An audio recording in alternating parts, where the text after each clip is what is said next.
Tugas seorang zookeeper atau penjaga satwa di kebun binatang tidaklah mudah.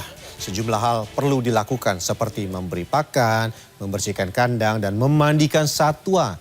Tantangan pun dirasakan ketika menghadapi aneka hewan buas. Bagaimana suka duka menjadi seorang penjaga satwa?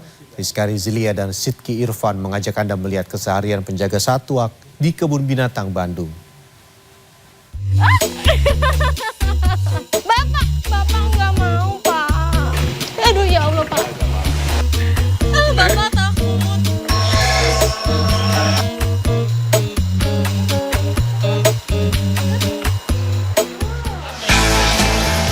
Selamat datang di Kebun Binatang Bandung. Kebanyakan satwa di sini adalah hewan endemik Indonesia, seperti dua gajah Sumatera bernama Ira dan Salma. Saya berkesempatan lebih dekat dengan Salma. Pagi-pagi sekali, kandang Salma dibersihkan dari sisa-sisa makanan dan juga kotoran. Setelah itu, waktunya Salma dibersihkan. Kiper atau penjaga menginstruksikan saya untuk tetap tenang. Hari ini saya ditemenin sama Pak Jeje. Ini mandiin Salma ya, Pak ya? Namanya Salma, gajah. Apa Pak, jenis apa? Gajah Sumatera. Gajah Sumatera usianya 52 tahun.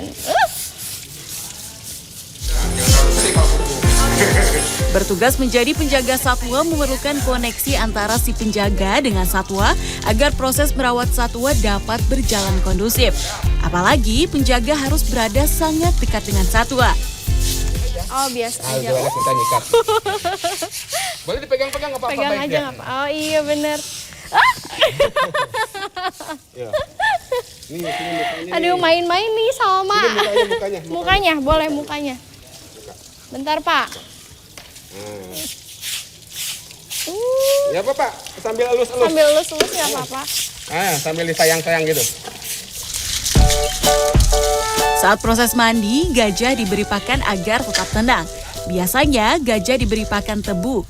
Tebu-tebu ini didatangkan dari Majalengka, Jawa Barat.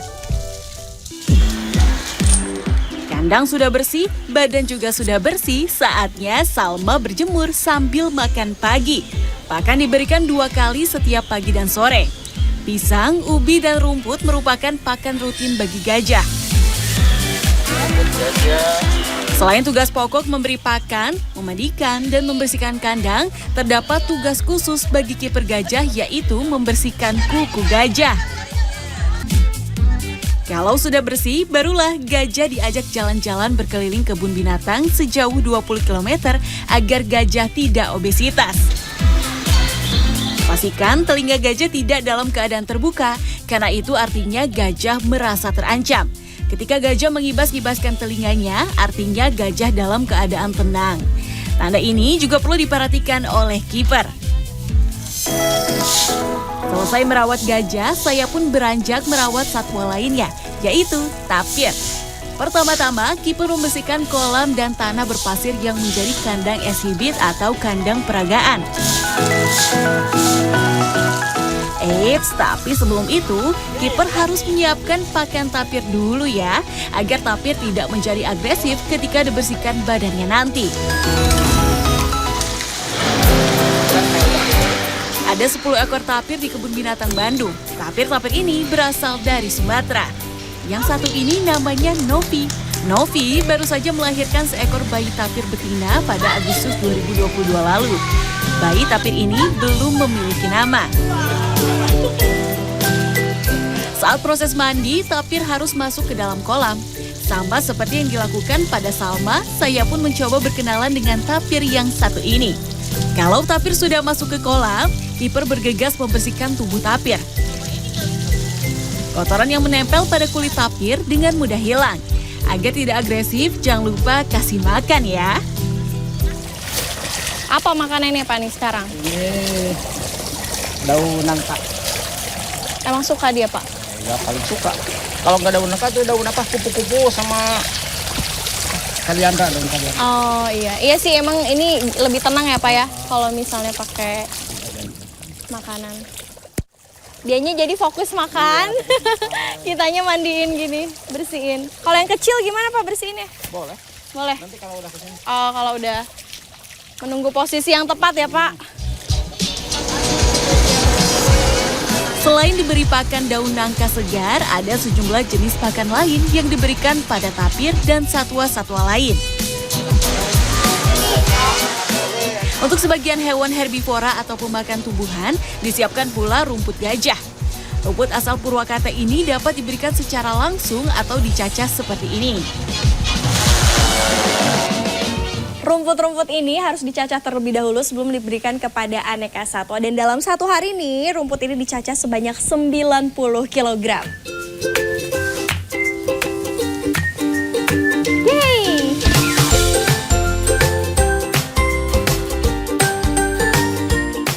Terdapat sekitar 30 jenis sayur dan buah yang menjadi pakan bagi satwa di Kebun Binatang Bandung.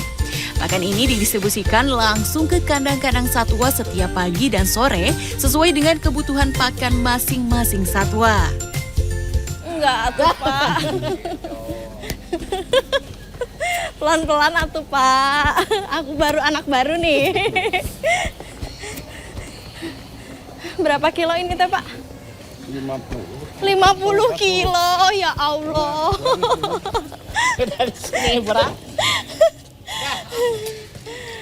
Udah, ini siap dikasihin untuk tapir-tapir yang udah pada menunggu makanan di sana. Makasih ya, Pak. Dalam sehari diperlukan 30 kg pepaya dan 20 kg pisang. Biasanya pakan buah dan sayur segar ini diberikan oleh kiper selepas tapir mandi. Sambil makan pagi, tapir diberikan semprotan cairan desinfektan untuk menghilangkan lalat-lalat yang sering menempel di tubuh tapir. Setelah mengurus hewan herbivora, saatnya saya merawat hewan karnivora atau hewan pemakan daging. Kali ini singa betina bernama Melin dan anaknya Gia yang akan saya beri pakan. Kita kasih makan lagi.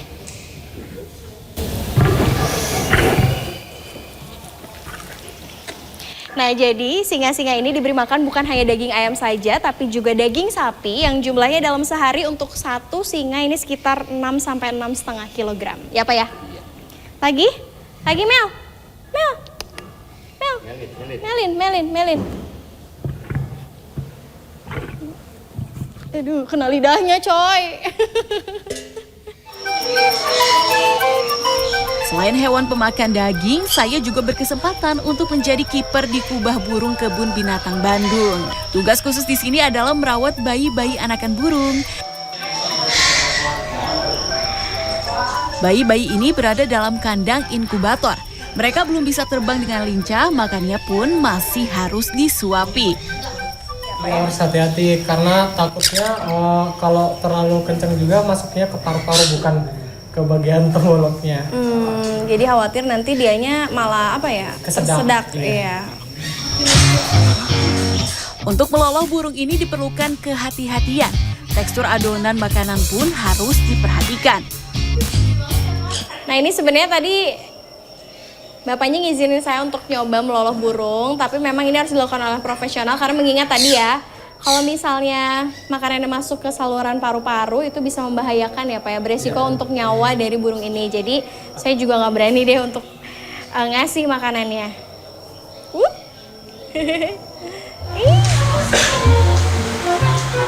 Menjadi kiper untuk hewan herbivora sudah, karnivora juga sudah, aves atau burung juga sudah. Selanjutnya saya bertugas membantu menjadi kiper satwa yang biasanya tampil di pertunjukan.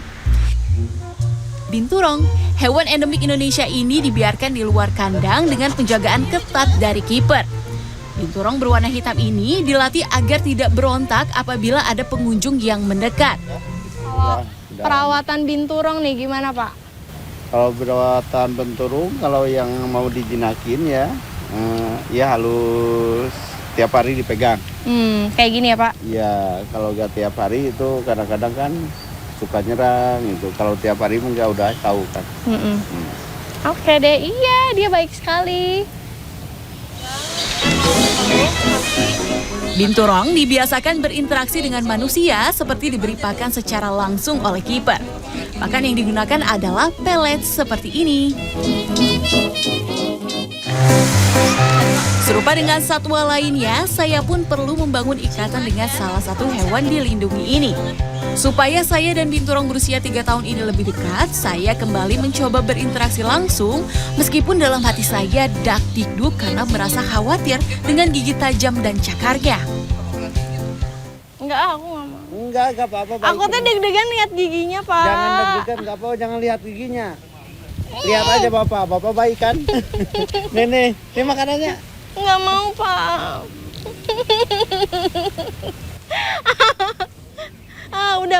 udah. Pak, udah.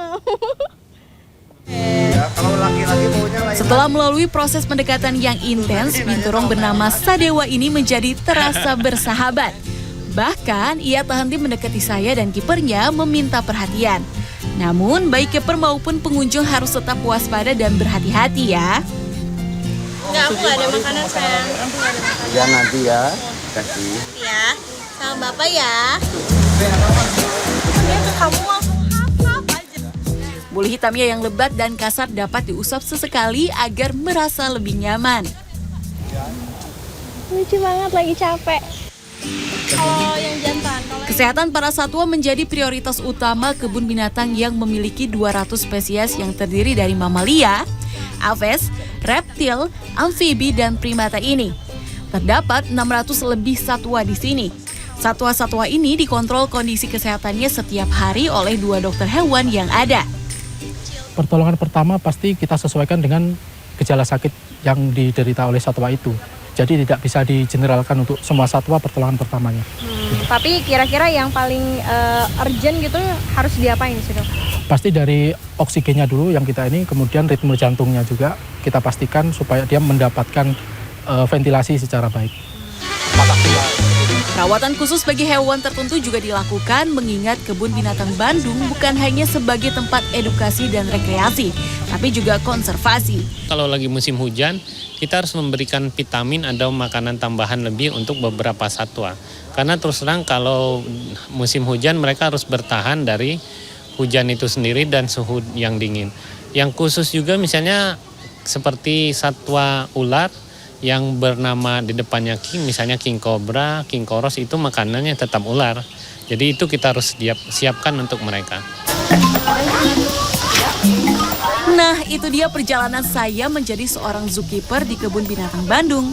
Meski terlihat aman ketika berada dekat dengan aneka satwa, tetap perlu diingat ya bahwa satwa-satwa tersebut merupakan satwa liar yang bisa saja menyerang ketika merasa terancam atau tidak nyaman sehingga harus tetap waspada. Rizka Rizlia, Sidki Irfan, Bandung, Jawa Barat.